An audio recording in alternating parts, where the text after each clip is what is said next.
Oi, this is Brack here, and this video is going to show you some of my friends, and if you're lucky, they'll give you a good old bashing. Hi, it's Brack here, and oh look, I've decided to go ahead and do another video. It's such a beautiful day out here in sunny Queensland. Yeah, this is what I'm currently working on, and as you can see, it's the Wartrike, and it's becoming a little just some bits are easy, some bits are hard. You know, sometimes you get a model, it's a bit of a slog. Well, this is sort of there. So where I'm so far, I've just basically going in and doing the final details and that sort of thing. I've got one side to go, and yeah, so that's the trike part. Over here, I've got that's it. Is he the war boss? Suppose technically he is, isn't he? He's sitting there writing and crumping things. So that's him there. Let's see if I can get a better details a little bit off on this on the phone. I'm gonna have to work around with the phone a little bit more. So that's him, and here's the rider. So there's the rider there, all bare-chested and showing off his stuff.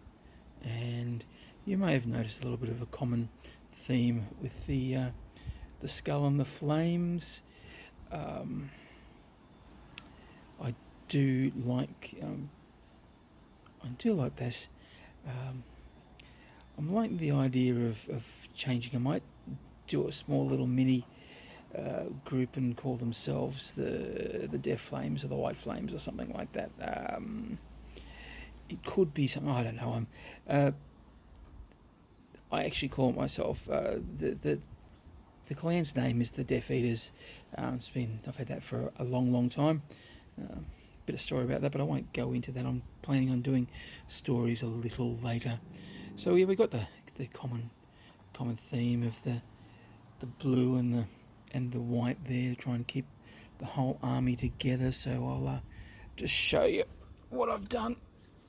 So here's this little. I love this thing, isn't it beautiful? And it plays well as well. So there's the same. Just trying to tie it all in with the blue and the white on, especially on the hats and the helmets and whatever you call those little things.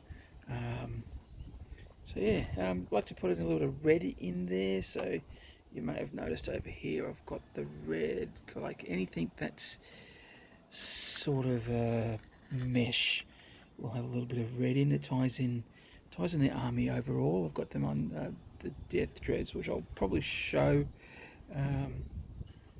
So that's him. Beautiful model. Fantastic, and I can't wait to play him with the new rules. I think the idea of being able to transport without risking a mortal wound is going to be fantastic. And then in that stratagem, which will let you bounce back, that's going to be fan-freaking-tastic. And the other, oops, sorry about that, a bit unprofessional here. I'll work out how to do this. Please be with me, guys. Here's the first of the buggies I got, which was a Christmas present from last year. That was a Christmas present this year, and that was a Father's Day present. That's usually how I source a lot of my models. Is through gifts. I very rarely go out and buy it these days. Got a bit of a tight budget. I freelance, so the work's not always there. So I usually rely on the kindness of those strangers I like to call my family. And yeah, look, isn't he great? He doesn't play as well as I'd hoped, but everyone loves him on the field. Now, I've got another question for you. The white ball ties. Should I do it on the DEFFKILLA? I don't know. I've been just wondering about that. Consistency, it'll look good, I think. I don't know. Let me know what you think. I tell you what, whoever, if it gets, say yes, no, here's the most votes, then I'll probably go with it. I might override it too. Who knows? Yeah, so there's as you can see, there's a bit of a commonality amongst it all. Just try to tie in with, just to, I don't know, make it look a bit like a unit.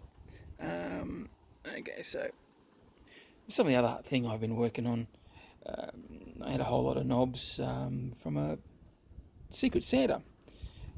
My Secret Santa gave me a starting pack, which was really, really great. So I had some extra knobs.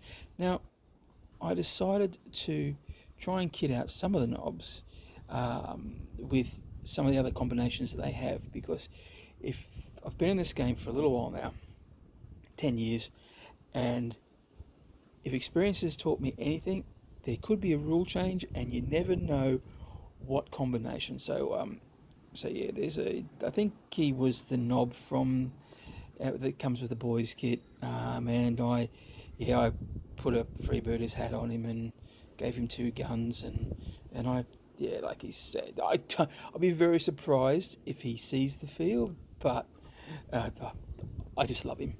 And continuing with the theme, okay, I've got to get better at this. Here's another one. I decided to give the Power Stabber a go. Another one that that may or may not see the table. I think I might just chuck him in with a couple of boys just for something, you know. At least when you're trying to scrape points together, you can actually, and it's nice to have a little bit of a variety or versatility. That's the word I'm looking for. And yeah, so that's him there. I had to make myself a knob with a war banner, so he's a little bit as very orky, very extravagant, and I've pressed a button on my phone, which I don't know what's going on there. Okie dokie, it's just, yeah, so that's him there. Oh look, I found bits and pieces. I've got so much bits that it's always great, and I couldn't tell you where the hats and where I think that arm is from the Flash Kids kit. I can't tell you where. I don't know. Is it it may have been a knob. Yeah, that's right. It was a big chopper that I decided I didn't really want, so I just chopped it off, and you know, I got enough big chopper knobs. So that's that. He's pretty cool. Not my favourite model at the moment. I think it's a toss-up between this guy and this guy. And, oh, hang on. There is another one that I do like. And unfortunately, in this Queensland heat, sometimes the glue isn't the best. So I'm going to have to re-glue this guy. The old, now this was part of that Secret Santa present. And so yeah, I see I'm putting it in before. Now, I have played him.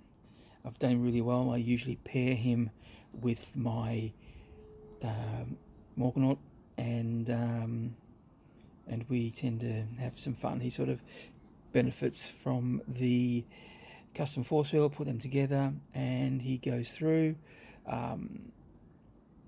People sort of say, oh look, they're pretty crap, but those rockets as death skulls are just brutal. And then when he gets in to fight, he does his job. And the poor old Morganaut out there, well, let's just say he's got a big target on his head. So a lot of people always try and get that, and then they go, oh, I forgot about the Death Dread. I thought they were crap. And I suppose, well, no, I don't think they are. Look, are they as good as they used to be? I don't know. I'm getting really good results with him, but let's face it, the Orc units most Orc units are good to a point. Some games they'll be dreadful, some games they'll be really good. It's going to depend on the player out there and what they target, and that's generally what I like to put in my armies. I like to create my armies so the guy on the other side has to scratch his noggin for a little while to work out which he wants to target first. And then if he targets one of the big bad things, then I've got another bad thing I can hit him with. That's the only tactic I have, guys. Yeah, so look, I'm going to stop and enjoy the sun and do a little bit of painting. Got me coffee. Look at the backyard, that mown. So look, see, this is what Queensland looks like, fellas. It's great for some, but sometimes the humidity and the heat does mess with the paints. So that's it. Well, I'll leave it there. And if you go on crumbing, remember, bash early and bash off.